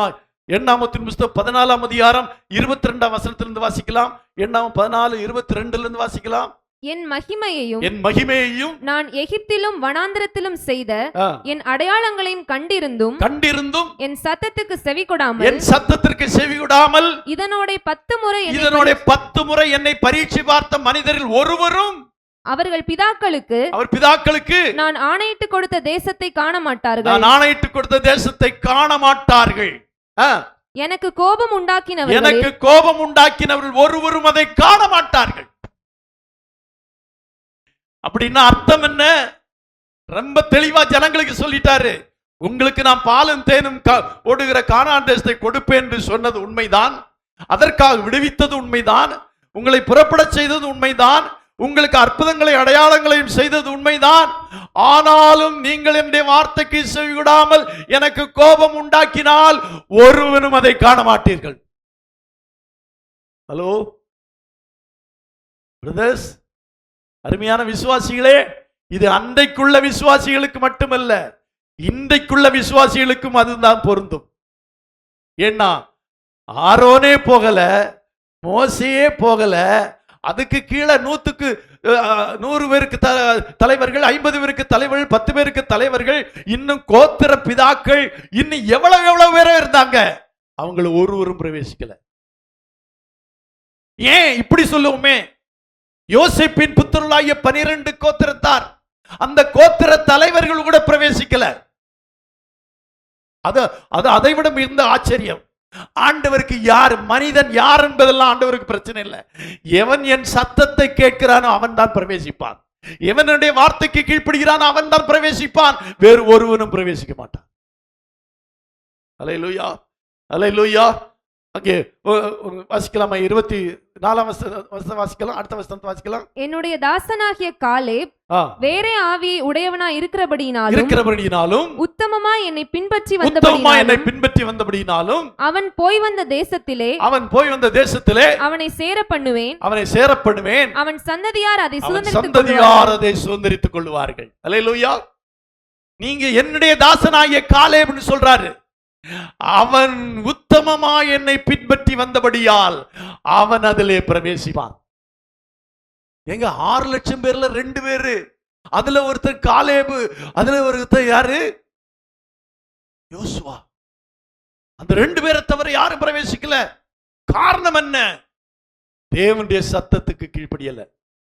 நீங்க 500 பேர் சபைக்கு வரலாங்க, எத்தனை பேர் பரலோகத்துல பிரவேசிப்பான்னா யார் கர்த்தருடைய சத்தத்துக்கு செவி கொடுக்கிறார்களோ அவர்கள் மட்டும்தான் பிரவேசிப்பார்கள். வேற யாரும் இல்லை. இப்ப நான் என்ன சொல்ல விரும்புறேன்னா, இப்ப புதிய ஏற்பாட்டுக்கு வர்றேன். இதை பத்தி புதிய ஏற்பாடு என்ன சொல்லி இருக்கிறது? 1 கொரிந்தியர் 10ஆம் அதிகாரம் 5ஆம் வசனத்தை வாசிக்கலாம். 1 கொரிந்தியர் 10ஆம் அதிகாரம் 5ஆம் வசனம். அப்படி இருந்தும் அவர்களில் அதிகமானவர்களிடத்தில் தேவன் பிரியமாயிருந்ததில்லை. ஆதலால் வனாந்திரத்திலே அவர்கள் அழிக்கப்பட்டார்கள். அல்லேலூயா. அவர்களில் அதிகமானவரிடத்தில் தேவன் பிரியமாயிருந்ததில்லை. அப்படின்னா என்ன அர்த்தம்? நீங்க சர்ச்சுக்கு வர்றது உண்மை, ஞானஸ்நானம் பெற்றது உண்மை, பரிசுத்தாய் பெற்றிருக்கிறது உண்மை, காணிக்கை கொடுக்கிறது உண்மை, தசமாம் கொடுக்கிறது உண்மை, ஆலயத்துக்கு பணி செய்வதிலே எல்லாம் உண்மை. ஆனாலும் கர்த்தர் உங்கள் பேரிலே பிரியமாய் இருக்கவில்லை என்றால், அல்லது நீங்கள் கர்த்தருக்கு பிரியமாய் நடக்கவில்லை என்றால் வனாந்தரத்திலே அழிக்கப்பட்டது போல அழிக்கப்படுவீர்கள். இதுதாங்க சத்தியம். ஆதலால் வனாந்தரத்திலே அவர்கள் அழிக்கப்பட்டார். அவர்களுடைய அநேகம் பேர்ல தேவன் எப்படி இருக்கல? பிரியமா இருந்தா அழிப்பாரா? நீங்க பிரியமான பிள்ளைகளை அடிப்பீங்களா? அடிக்க கூட மாட்டீங்க. அப்ப பிரியமான பிள்ளைகளை அவர் அழிப்பாரா? அழிக்கல. ஆனா அவர்கள் அதிகமான விடத்தில் தேவன் பிரியமா இருந்ததில்லை. ஆதலால் வனாந்தரத்திலே அவர்கள் அழிக்கப்பட்டார்கள். கிளை வாசிக்கலாம். அவர்கள் இச்சித்தது போல நாமும் பொல்லாங்கானவைகளை இச்சியாதபடிக்கு இவைகள் நமக்கு திருஷ்டாந்தங்களாய் இருக்கிறது. அவர்கள் இச்சித்தது போல நாமும் பொல்லாங்கானவைகளை இச்சியாதபடிக்கு இவைகள் நமக்கு திருஷ்டாந்தங்களாய் இருக்கிறது. புதிய ஏற்பாட்டு ஜனங்களாகிய நமக்கு இது ஏன் எழுதப்பட்டிருக்கிறது என்று பவுல் கொரிந்தியருக்கு எழுதுகிறார். அவர்கள் இச்சித்தது போல நாமும் பொல்லாங்கானவைகளை இச்சியாதபடிக்கு. இஸ்ரவேல் ஜனங்கள் வழியிலே இச்சித்தார்கள், இறைச்சியை கேட்டார்கள், அதை கேட்டாங்க, இதை கேட்டாங்க, முறுமுறுத்தார்கள். அப்படி எந்த இச்சையும் இல்லாதபடிக்கு அவர்கள் இச்சித்தது போல நாமும் பொல்லாங்கானவைகளை இச்சியாதபடிக்கு இவைகள் நமக்கு திருஷ்டாந்தரங்களாக எழுதப்பட்டிருக்கிறது. கீழே வாசிக்கலாம். ஜனங்கள் புசிக்கவும் குடிக்கவும் உட்கார்ந்து விளையாட எழுந்திருந்தார்கள் என்று எழுதியிருக்கிறபடி அவர்களில் சிலர் விக்கிரக ஆராதனைக்காரர் ஆனது போல நீங்களும் ஆகாதிருங்கள். ஹல்லேலூயா. புசிக்கிறதும் குடிக்கிறதும் உட்கார்ந்து விளையாடுறதும் விக்கிரக ஆராதனை. அப்படின்னா என்ன? சாப்பிடவே கூடாதா? அப்படி இல்லை, சாப்பாடே தெய்வம். ஹல்லேலூயா. சாப்பாடு கிடைச்சா அவ்வளவுதான், சாப்பாட்டு மேல அவ்வளவு பிரியம். சாப்பாடு உலகத்திலே வாழுவதற்காக சாப்பிடணுமே தவிர சாப்பிடுறதுக்காக வாழக்கூடாது. நிறைய பேர் சாப்பிடுறதுக்காகவே வாழ்றாங்க. இல்ல, சரி இருக்கலாம். அடுத்த வசனத்தை வாசிக்கலாம். அவர்களில் சிலர் வேசித்தனம் பண்ணி ஒரே நாளில் 23,000 பேர் விழுந்து போனார்கள். அல்லேலூயா. ஆமா, அந்த 6 லட்சம் பேர்ல அல்ல, அந்த லட்சக்கணக்கான பேர்ல ஒரே நாளிலே 23,000 பேர் விழுந்து போனார்கள். ஏன் தெரியுமா? வேசித்தனம் பண்ணினார்கள். அதுபோல நாமும் வேசித்தனம் பண்ணாதிருப்போமாக. அடுத்த வசனம் வாசிக்கலாம். அவர்களில் சிலர் கிறிஸ்துவை பரீட்சை பார்த்து பாம்புகளால் அழிக்கப்பட்டார்கள். அதுபோல நாமும் கிறிஸ்துவை பரீட்சை பாராதிருப்போம். அல்லேலூயா. அவர்களில் சிலர் கிறிஸ்துவை பரீட்சை பார்த்து பாம்புகளால் அழிக்கப்பட்டார்கள். அல்லேலூயா. அவர்கள் தேவனை பரீட்சை பார்த்த போது அவர்கள் ஆண்டவர் அங்கே என்ன கொள்ளிவாய் சர்ப்பங்களை அனுப்பினார், பாம்புகளை அனுப்பினார். அவர்கள் அநேகர் மரித்து போனார்கள். அதுபோல நாமும் கிறிஸ்துவை பரீட்சை பெறாதிருப்போம். அவர்களில் சிலர் முறுமுறுத்து சங்காரக்காரனாலே அழிக்கப்பட்டார்கள். ஒருவேளை நம்ம வேசித்தனம் பண்ணாம இருக்கலாம், விக்கிரக ஆராதனை பண்ணாம இருக்கலாம், ஆனா முறுமுறுக்கிறது இருக்குதா இல்லையா? முறுமுறுக்க மாட்டோம். முறுமுறுக்காதவங்க எல்லாம் ஒரு அல்லேலூயா சொல்லுங்க. உண்மையை சொன்னதுக்கு நான் ஒரு அல்லேலூயா சொல்லணும். அப்படின்னா எல்லாரும் முறுமுறுக்கிறீங்க. முறுமுறுத்தால் சங்காரக்காரனால் அழிக்கப்பட்டார்கள். அது நமக்காக எழுதப்பட்டிருக்கிறது. என்ன ஆச்சுங்க? இந்த சர்ச்சுக்கு போய் இவ்வளவு நாள் ஜெபம் பண்ணிட்டு இருக்காங்க, அது நடக்கல, இது நடக்கல, அவங்க அப்படி இருக்காங்க, இவங்க இப்படி இருக்காங்க, ஆலயத்துக்கு வராதவங்க எல்லாம் அப்படி நல்லா இருக்கிறாங்க, கர்த்தரை அறியாதவங்க நல்லா இருக்கிறாங்க, வந்தும் சரியா வராதவங்க நல்லா இருக்கிறாங்க, தசமாவும் கொடுக்காதவங்க நல்லா இருக்கிறாங்க, கொடுக்கிறவங்க நல்லா இல்லை. முறுமுறுக்கிறது. அவர்களில் சிலர் முறுமுறுத்து சங்காரக்காரனாலே அழிக்கப்பட்டார். இதெல்லாம் என்ன தெரியுமா? அவங்க எல்லாம் எப்படி செத்தாங்கன்னுங்கிறதா இங்கே சொல்லி இருக்குது. கொரிந்தியர் நிருபத்திலே பவுல் அந்த 6 லட்சம் பேர்ல 2 பேர் தானே போய் சேர்ந்தாங்க. மீதி உள்ளவங்களுக்கு என்ன ஆச்சுன்னு இங்கே பவுல் சொல்றாரு. என்ன செய்தாரு? சிலர் முறுமுறுத்து சங்காரக்காரனாலே அழிக்கப்பட்டார்கள். அதுபோல நீங்களும் என்ன செய்யாதிருங்கள், எதுக்கும் முறுமுறுக்காதிருங்கள். வாயை திறந்து பேசிருங்க, முறுமுறுக்காதீங்க. எதை குறித்தும் இவைகளெல்லாம் திருஷ்டாந்தங்களாக அவர்களுக்கு சம்பவித்தது. உலகத்தின் முடிவு காலத்தில் உள்ள நமக்கு எச்சரிப்பு உண்டாகும்படி எழுதப்பட்டிருக்கிறது. அல்லேலூயா. இதெல்லாம் ஏன் எழுதப்பட்டது? நமக்கு தான் எழுதப்பட்டிருக்கு. அதான் சொல்றாரு, இவைகளெல்லாம் திருஷ்டாந்தங்களாக அவர்களுக்கு சம்பவித்தது, இஸ்ரவேல் ஜனங்களுக்கு சம்பவித்தது. உலகத்தின் முடிவு காலத்துள்ள நமக்கு எச்சரிப்பு உண்டாகும்படி இவைகள் எழுதப்பட்டிருக்கிறது. இதெல்லாம் அதுக்கு தான் எழுதப்பட்டிருக்கு. ஏங்க பழைய ஏற்பாடு அப்படின்னா, இந்த பழைய ஏற்பாடு தேவையில்லைதான் அப்படின்னு சொல்றவங்களும் உண்டு. ஆனா இது ஏன் எழுதப்பட்டிருக்கு தெரியுமா? நமக்கு எச்சரிப்பு உண்டாகும்படி எழுதப்பட்டிருக்கிறது. எப்ப 6 லட்சம் புருஷர்கள் புறப்பட்டாங்க, பல லட்சம் பேர் பயணம் செஞ்சாங்க, 2 பேர் தான் கானானுக்குள்ள பிரவேசிச்சாங்க.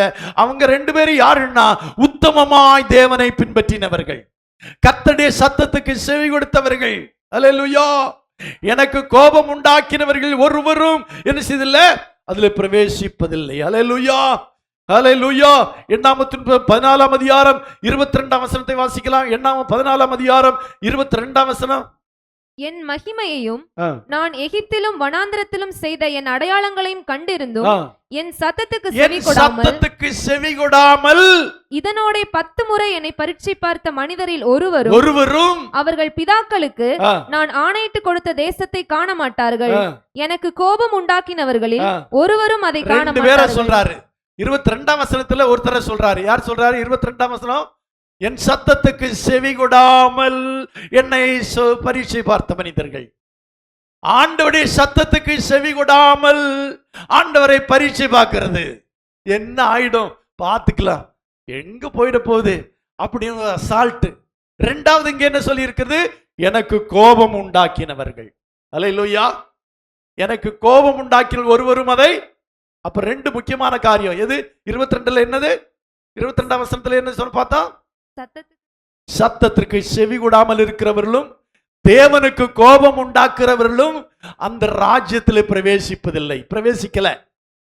அந்த கோபம் உண்டாக்கிறவர்களும் சத்தத்துக்கு செவி கொடாமற் போனவர்களும் அந்த கானான் தேசத்தில் பாலும் தேனும் ஓடுகிற கானான் தேசத்தில் பிரவேசிக்கல. அதே எதுக்கு எழுதப்பட்டிருக்கு? நமக்கு எழுதப்பட்டிருக்கிறது. அப்படியானால் நாமும் இந்த தேவனுடைய சத்தத்துக்கு கீழ்ப்படியவில்லை என்றால், அல்லது தேவனை கோபமூட்ட செய்வோமானால் நாமும் அந்த பரலோக ராஜ்யத்தில் பிரவேசிக்க மாட்டோம். அல்லேலூயா. வாசிக்கலாம், அடுத்த வசனத்தை வாசிக்கலாம். என்னுடைய தாசனாகிய காலேப் வேற ஆவியை உடையவனா இருக்கிறபடினாலும் உத்தமமா என்னை பின்பற்றி வந்தபடினாலும் அவன் போய் வந்த தேசத்திலே அவனை சேர பண்ணுவேன், அவன் சந்ததியார் அதை சுதந்தரித்துக் கொள்வார்கள். அல்லேலூயா. இன்னொரு கூட்டம் 28ஆம் வசனத்தை வாசிக்கலாம். 28ஆம் வசனம், நீ அவர்களோட சொல்ல வேண்டியது என்னவென்றால், நீங்கள் என் செவிகள் கேட்க சொன்ன பிரகாரம் உங்களுக்கு செய்வேன் என்பதை என் ஜீவனை கொண்டு சொல்லுகிறேன் என்று கர்த்தர் உரைக்கிறார். இந்த வனாந்திரத்தில் உங்கள் பிரேதங்கள் விழும். இந்த வனாந்திரத்தில் உங்கள் பிரேதங்கள் விழும். உங்களில் 20 வயது முதல் அதற்கு மேற்பட்டவர்களாக எண்ணப்பட்டு உங்கள் தொகைக்கு உட்பட்டவர்களும் எனக்கு விரோதமாய் முறுமுறுத்திருக்கிறவர்களுமாய் அனைவரையும் பிரேதங்களும் விழும். அப்படிதான் விழுந்துச்சு. அப்படிதான் இந்த ரெண்டு பேரை தவிர மீதி உள்ளவங்களாம் வனாந்திரத்தில் செத்தாங்களே. எப்படி செத்தாங்கன்னா, எனக்கு விரோதமாய் முறுத்திருக்கவில்லையே அனைவரின் பிரேதங்களும் விழுந்தாங்க. அப்படின்னா ஒரு காலம் ஆண்டவருக்கு விரோதமாய் முறுமுறுக்க கூடாது, ஆண்டவருடைய சத்தத்துக்கு செவி கொடாம இருக்கக்கூடாது, ஆண்டவரை கோபம் ஊட்டக்கூடாது, ஆண்டவருக்கு பிரியமாய் நடக்கணும். அவர்கள் அநேகரிலே ஆண்டவர் பிரியமாய் இருந்ததில்லை, ஆகவே அவர்களை அழித்தாருங்கிறாரு. நமக்கு எப்போது இந்த மனசுல இப்படி ஒரு கேள்வி வந்திருக்குதா? நான் ஆண்டவரை பிரியப்படுத்துறேனா? ஆண்டவர் என் மேல் பிரியமா இருக்கிறாரா? என்னைக்காவது இந்த கேள்வி நம்ம பார்த்து நம்ம கேட்டிருக்கிறோமா? நம்முடைய உள்ளத்துல இப்படி ஒரு கேள்வி வந்திருக்குதா? ஆண்டவர் என் மேல் பிரியமா இருக்கிறாரா? ஆண்டவரை பிரியப்படுத்தும்படியாய் நான் நடந்து கொள்கிறேனா? யோசித்து பாருங்க. பிள்ளைகள் பெற்றோருடைய பிரியமாய் நடக்கும் போது பிள்ளைகளுக்குரிய சகல காரியங்களை பெற்றோர்கள் செய்கிறார்கள். ஆனால் பிரியம் இல்லாமல் நடக்கும் போது அவர்கள் அதை செய்வதில்லை. அதே போலதான் ஆண்டவரும். ஆண்டவருக்கு பிரியமாய் நடந்தால் மட்டும்தான் அந்த பரலோக ராஜ்யத்திலே நாம போய் சேருவோம். அல்லேலூயா. அடுத்த வசனத்தை வாசிக்கலாம். எப்புன்னேயின் குமாரன் காலேபும் நூனின் குமாரன் யோசுவாவும் தவிர மற்றவர்களாகிய நீங்கள் நான் உங்களை குடியேற்றுவேன் என்று ஆணையிட்டு கொடுத்த தேசத்திலே பிரவேசிப்பதில்லை. ஆண்டவர் சொல்றாரு, உங்களுக்கு பாலும் தேனும் ஓடும் கானான் தேசத்தை தருவேன்னு சொன்னது உண்மைதான். ஆனா நீங்க உத்தமமாய் நடக்கல. எப்புன்னேயின் குமாரன் காலேபும் நூனின் குமாரன் யோசுவாவை தவிர மற்றவர்களாய் நீங்கள் நான் குடியேற்றுவேன் என்று சொன்ன ஆணையிட்டு கொடுத்த தேசத்திலே பிரவேசிப்பது இல்லை. வாசிக்கலாம் அடுத்த வசனம். கொள்ளையாவார்கள் என்று நீங்கள் சொன்ன உங்கள் குழந்தைகளையோ நான் அதில் பிரவேசிக்க செய்வேன். உங்கள் குழந்தைகளை பிரவேசிக்க செய்வேன். அது என்னது? ஐயோ, பாவம் அறியாத ஒன்னும் அறியாத பிள்ளைகளை பிரவேசிக்க செய்வேன்.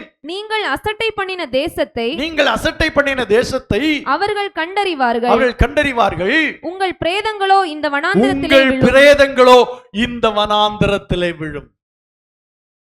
இப்ப புரிஞ்சுதா எப்படி அந்த 2 பேரை தவிர மீதி இருந்த லட்சக்கணக்கானவளுடைய பிரேதங்கள் அவள் எப்படி அழிந்தார்கள் என்று இங்கு கணக்கு சொல்லி இருக்கு. அடுத்த வசனம் வாசிக்கலாம். அவைகள் வனாந்திரத்திலே விழுந்து தீரும் மட்டும். அவைகள் நல்லா புரிஞ்சுக்கோங்க, அவைகள் அதாவது கீழ்ப்படியாதவர்கள், சொற்கேட்காதவர்கள், செவிகொடாதவர்கள், முறுமுறுத்தவர்கள், பரீட்சை பார்த்தவர்கள், இன்னும் வேசித்தனம் பண்ணினவர்கள், விக்கிரகாராதனம் பண்ணினவர்கள், இவைகள் அவர்கள் வனாந்தரத்திலே விழுந்து தீர் மட்டும். உங்கள் பிள்ளைகள் 40 வருஷம், உங்கள் பிள்ளைகள் 40 வருஷம் வனாந்தரத்திலே திரிந்து நீங்கள் சோரம் போன பாதகத்தை சுமப்பார்கள். நல்லா புரியுதா? 40 வருஷம். ஏன் தெரியுமா? 40 வருஷம் நடக்கிற தூரம் எல்லாம் கிடையாது. தேவனுடைய வார்த்தைக்கு கீழ்ப்படியாம, தேவனுக்கு விரோதமாய் முறுமுறுத்த, தேவனுக்கு பிரியமாய் நடக்காத, தேவனுடைய கட்டளைக்கு கீழ்ப்படியாதவருடைய அநேகருடைய பிரேதங்களும் விழுவதற்கு 40 வருடங்கள். ஒரே நாள்ல இத்தனை, அதான் 78 லட்சம் கணக்கு பார்த்தா இன்னும் அதிகமா தான் சொல்றாங்க. அத்தனை பேரும் ஒரே நாள்ல கொன்னுட்டா எப்படி இருக்கும் யோசித்து பாருங்க. மோசே ஒரு தடவை சொல்றாரு, ஆண்டவர் மோசேட்ட சொல்றாரு, மோசே நீ விலகு, இந்த ஜனங்கள் கீழ்ப்படியாத ஜனங்களை எல்லாம் அழிச்சு உன்னை பெரிய ஜாதியாக்குறேன் விடுங்கிறாரு. அப்ப மோசே சொல்றா, ஐயோ அப்பா ஆண்டவரே, நீங்க அப்படி அழிச்சிட்டா மத்தவங்க எல்லாம் என்ன சொல்லுவாங்க? இவங்களுக்கு பாலும் தேனும் தேசத்தை கொடுக்கிறேன்னு கூட்டிட்டு வந்தாரு, இப்ப கொடுக்க முடியாம அழிச்சு போட்டாருன்னு சொல்லுவாங்க. அப்படி செய்யறாங்க. அப்படிங்க கோவப்பட்டா ஏன் பேரை வேணும்னா ஜீவ புஸ்தகத்துல கிரிக்கிறீங்க. இந்த ஜனங்களை எப்படியாவது காப்பாத்துங்க.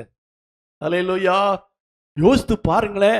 இங்க சொல்ல அவைகள் வனாந்தரத்தில் விழுந்து தீரும் மட்டும். அதான் அவன் வனாந்தரத்தில் விழுந்து தீர எவ்வளவு வருஷம் ஆச்சு? 40 வருஷம். அந்த பாதகத்தை உங்கள் பிள்ளைகள் சுமப்பார்கள். அடுத்த வசனம், நீங்கள் தேசத்தை சுற்றி பார்த்த 40 நாள் லெக்கத்தின்படியே. தேசத்தை சுற்றி பார்த்தார்கள்.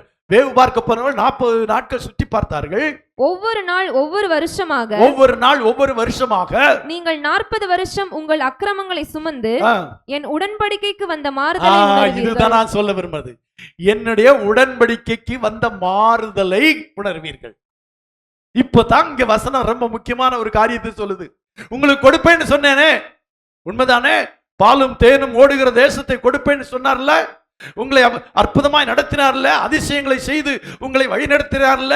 இப்ப கானான் தேசத்துக்கு பக்கத்துல உங்களை கோத்திரத்துக்கு ஒருவராக 12 பேரை எங்கே அனுப்புங்கள், அந்த கானான் தேசத்துக்குள்ளே அனுப்புங்கள், அது எப்படிப்பட்ட தேசம் பார்க்கலாம் என்று சொல்லி மோசே அனுப்பினார் அல்லவா.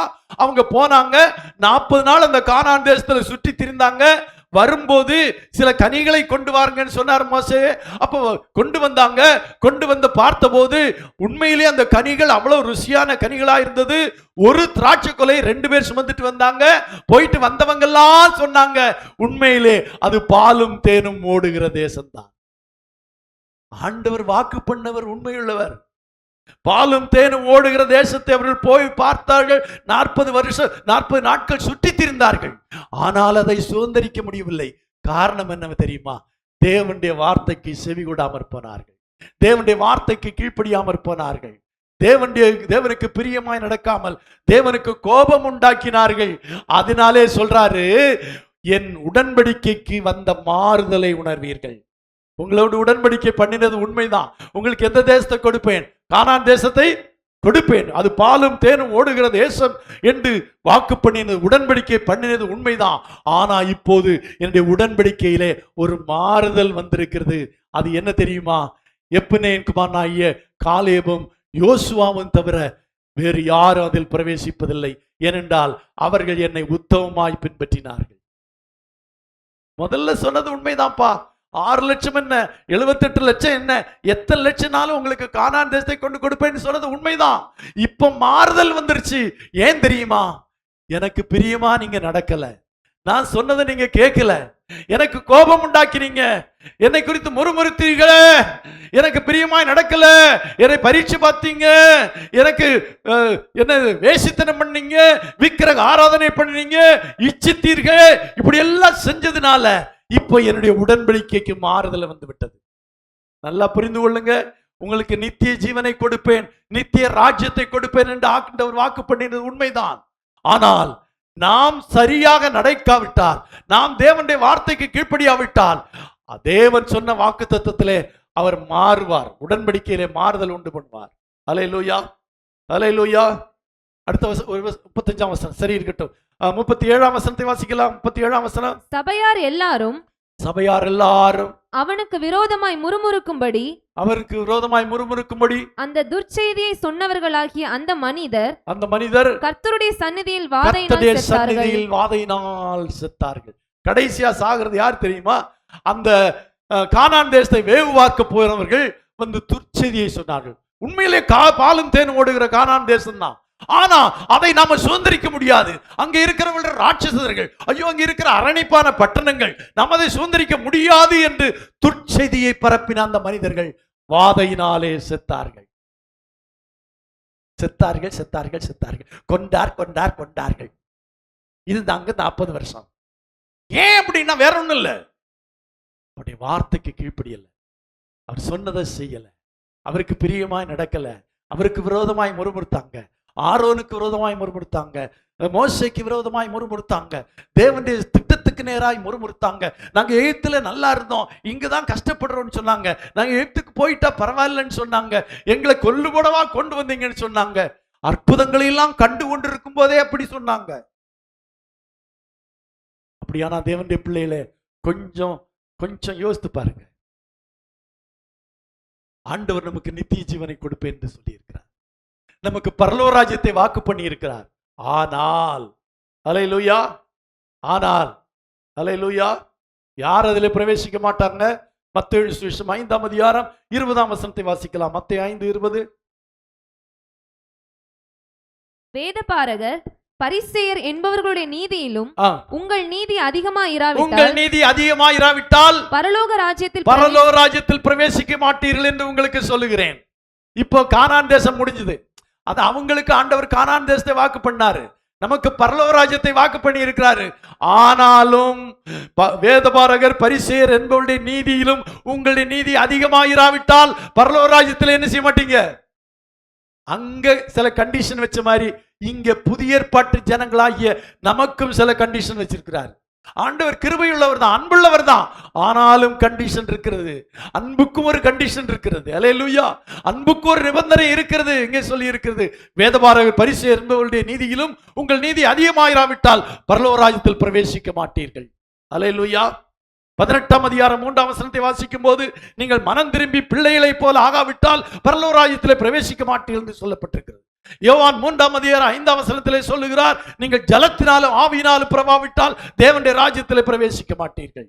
மத்தேயு சுவிசேஷம் 7ஆம் அதிகாரம் 21ஆம் வசனத்திலே சொல்லப்பட்டிருக்கிறது, பிதாவின் சித்தத்தின்படி செய்யாதவன் எவனும் பரலோக ராஜ்யத்தில் பிரவேசிக்க மாட்டான். மத்தேயு 19ஆம் அதிகாரம் 23, 24 வசனங்களே சொல்லப்பட்டிருக்கிறது, நீங்கள் விசுவாசியாவிட்டால் தேவனுடைய ராஜ்யத்தில் பிரவேசிக்க மாட்டீர்கள். அப்போ அவங்களுக்கு கானான் தேசத்துக்கு கண்டிஷன் கொடுத்த மாதிரி நமக்கு பரலோக ராஜ்யத்தில் பிரவேசிப்பதற்கு சில கண்டிஷன்ஸ் இருக்கிறது. அது நீங்க சபையில அங்கத்தினராக இருக்கணுங்கிற கண்டிஷன் இல்ல, சபைக்கு எல்லாம் வாரம் வரணுங்கிறது கண்டிஷன் இல்ல, அல்லது சபைக்கு தசமா கொடுக்கணுங்கிற கண்டிஷன் இல்ல, வெள்ளை ட்ரெஸ் போட்டுட்டு வரணுங்கிறது கண்டிஷன் இல்ல. தேவனுடைய வார்த்தைக்கு கீழ்ப்படியணும், அதுதான் கண்டிஷன். தேவனுடைய வார்த்தைக்கு கீழ்ப்படியாம யாரும் பரலோக ராஜ்யத்தில், ஆனா பரலோக ராஜ்யத்தில் பிரவேசிக்காவிட்டால் இஸ்ரவேல் ஜனங்களுக்கு வனாந்தரத்தில் நடந்தது போல நம்முடைய வாழ்க்கையில நடக்கும். அதுக்கு நமக்கு எச்சரிப்பு உண்டாகும்படி நமக்கு எழுதப்பட்டிருக்குது. கொரிந்தியருக்கு எழுதும்போது தெளிவாக இருக்கா, உங்களுக்கு எச்சரிப்பு உண்டாகும்படி அவைகள் எழுதப்பட்டிருக்கிறது, அவைகள் வேதத்தில் வைக்கப்பட்டிருக்கிறது என்று சொல்லியிருக்கிறார். அருமையான தேவ ஜனமே,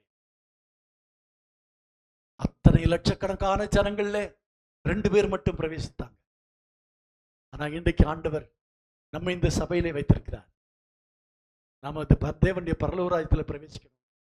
ஆண்டவரை பிரியப்படுத்த ஒரு வாழ்க்கை நமக்கு இருக்கணும். நம்ம யாரை பிரியப்படுத்துறோமோ இல்லையோ, ஆண்டவரை பிரியப்படுத்தணும். அவர் நமக்கு ஜீவனை கொடுத்தவர், அவர் நமக்கு பரலோக ராஜ்யத்தை வாக்கு பண்ணி இருக்கிறார். அந்த தேவனுடைய வார்த்தைகளுக்கு கீழ்ப்படித்தான் நிச்சயமாக பரலோக ராஜ்யத்தில் பிரவேசிக்க முடியும். எல்லாரும் முழங்கால் படியிட்டு எல்லாரும் ஜெபம் பண்ணுவோம். தலைகளை தாழ்த்தி ஆண்டவருடைய சமூகத்தில். அவர்களில் அநேகரிடத்தில் தேவன் பிரியமாயிருக்கவில்லை, ஆகவே அழிக்கப்பட்டார்கள்.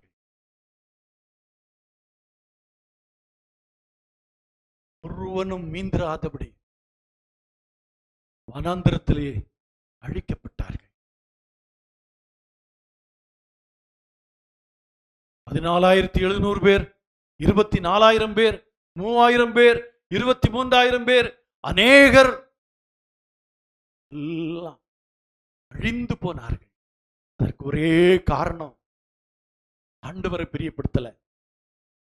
ஆண்டவருக்கு விரோதமாய் முறுமுறுத்தார்கள். தேவனுடைய ஊழியனாகிய மோசேக்கு விரோதமாய் முறுமுறுத்தார்கள். ஆரோனுக்கு விரோதமாய் முறுமுறுத்தார்கள். ஜனங்களால் மோசே போய் சேர முடியல, ஆரோனும் போய் சேர முடியல. யோசித்து பாருங்க. புதிய ஏற்பாட்டை எடுத்துக்கொள்வோம். சபைக்கு வர்றவங்க எல்லாம் பரலோகராஜ்யத்துக்கு போவாங்கன்னா, ஏன் அனனியாவும் சப்பராலும் போகல? செத்து விழுந்தாங்களே. எல்லாத்துக்கும் ஒரு கண்டிஷன் இருக்கு. கர்த்தருக்கு பிரியமாய் வாழ நம்மை ஒப்புக் கொடுப்போம். உலகத்தில் யாரையும் பிரியப்படுத்த முடியாது. பிரியப்படுத்த முயன்றால் தோல்விதான் அடைவோம். ஒரு நாள் பிரியப்படுத்த முடியும், மறுநாள் முடியாது. ஆனால் என் தேவனையே பிரியப்படுத்துவேன், என் ஆண்டவரே பிரியப்படுத்துவேன், ஆண்டவருக்கு பிரியமான ஒரு வாழ்க்கை வாழ்வேன்.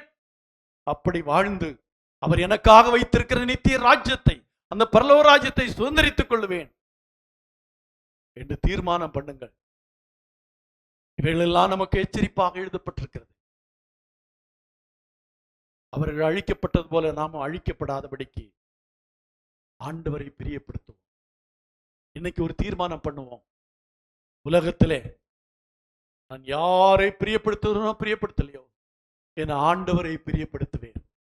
அவருக்கு பிரியமாய் நடப்பேன். அவருக்கு விரோதமாய் முறுமுறுக்க மாட்டேன்.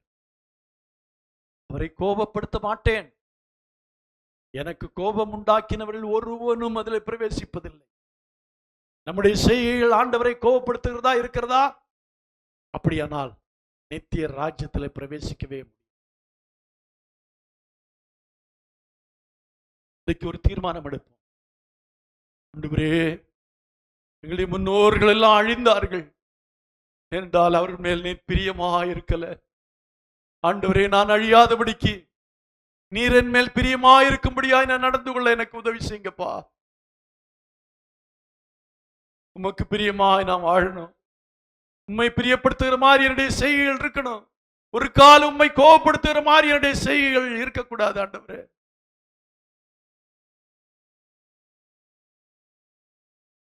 வாழ்க்கையில் எத்தனை முறை ஆண்டவரை கோபப்படுத்தி இருக்கிறோம்.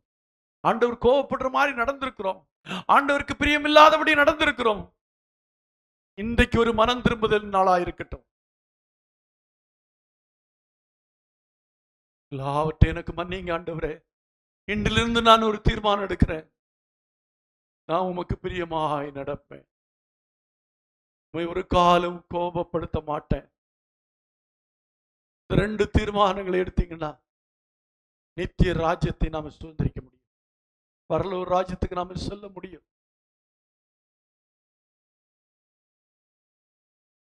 எல்லாரும் ஆண்டவரை நோக்கி ஜெபம் பண்ணுவோம். எங்களை நேசிக்கிற நல்ல பிதாவே, நல்ல நாளுக்காக நாங்கள் உமக்கு நன்றி செலுத்துகிறோம். இந்த ஆராதனை எங்களுக்கு தந்ததற்காக நன்றி ஆண்டவரே, உமக்கு நன்றி செலுத்துகிறோம். இன்றைக்கு நாங்கள் கேட்ட வார்த்தையின்படி ஒரு கால் உம்மை கோபமூட்டாதபடி என்றென்றைக்கு உம்மை பிரியப்படுத்துவதாய் நடக்கத்தக்கதாக எங்கள் ஒவ்வொருவருக்கும் உதவி செய்யும் ஆண்டவரே. நாங்கள் எல்லாரும் பரலோக ராஜ்யத்தில் பிரவேசிக்கணும். அதற்கு நீர் வைத்திருக்கிறதான வேத வசனங்களுக்கு நாங்கள் கீழ்ப்படிந்து நடந்து அந்த பரலோக ராஜ்யத்தை சுதந்திரித்துக் கொள்ளத்தக்கதாக நீர் எங்களுக்கு உதவி செய்ய வேண்டும் என நாங்கள் ஜெபிக்கிறோம். வந்த ஒவ்வொரு பிள்ளைகளையும் ஆசீர்வதித்துள்ளோம். அவருடைய குடும்பங்களை ஆசீர்வதித்துள்ளோம். அவருடைய வேலைகளை ஆசீர்வதித்துள்ளோம். அவருடைய பலவீனங்களை நீக்கும், அவருடைய சுவீனங்களை எல்லாம் நீக்கி கர்த்தர் ஆண்டவரை சுகப்படுத்தி நடத்தும்படியாய் ஜெபிக்கிறேன், ஆசீர்வதிக்கிறேன். இயேசுவின் மூலம் ஜெபம் கேளும் பிதாவே.